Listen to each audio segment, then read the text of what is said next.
Now, to continue on in the 1920s, the conflict of cultures, I had mentioned before that this was really a time of an early push for equal rights, particularly for Black Americans in the 1920s.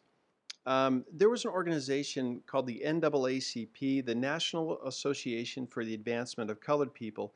It was founded in 1909, and it was as a response to lynching of Black Americans across the United States. Now, lynching, if you're not familiar with that, it's a practice of hanging someone from a pole or a tree.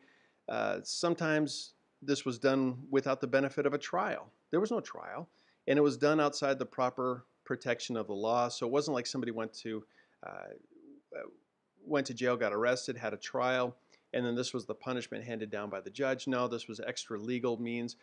People might just round up a Black person and then go hang him from a tree.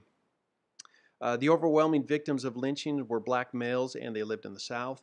The NAACP also recognized the importance of citizens being able to vote. If, like I'd mentioned before, if a group of people cannot vote, they cannot expect politicians to pass laws that will protect their rights and make their lives easier. So if you don't have the right to vote, politicians won't pay attention to you.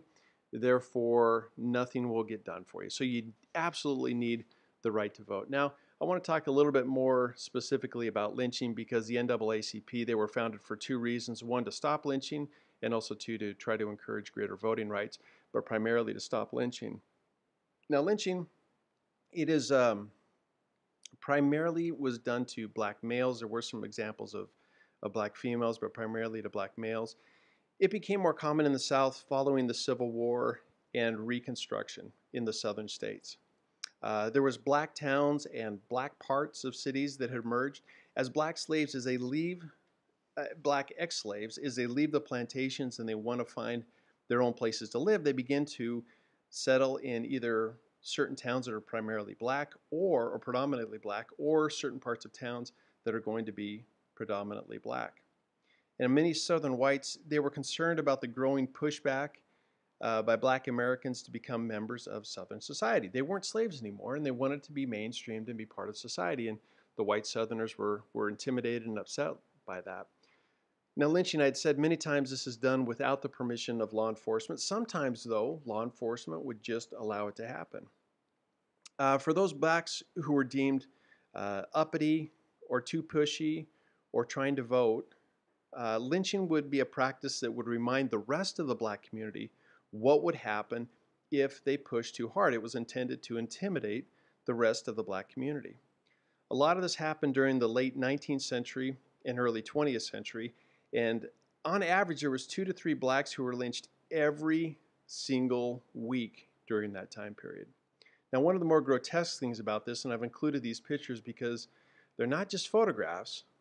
These were photographs that were then turned into postcards. These postcards were made of the lynchings, and then they were sold in drugstores where you could readily buy them. And surprisingly enough, as a postcard, you could actually put a stamp on this and send it to the mail, or send it through the mail to a family member or somebody else. As they became popular to send in mail, the federal government eventually made it illegal to use them as a postcard, and then they became collector items for some people. It's really interesting from these. It's common to see white males, but also to see females, young men, and even little girls who posed for these pictures. There was no shame in this. There was no concern that they would be in trouble for this murder, for this act. It wasn't at all. It was something, like I said, it was intended to be an act of intimidation for the rest of the Black community. Look what happens if you try to establish your rights and try to become part of mainstream society. The NAACP, like I mentioned, they were formed to push the local, state, and eventually the federal governments to pass laws to make lynching illegal, and also, most importantly, to prosecute those who have participated. So that's the start of the NAACP. It is because of something that we call lynching.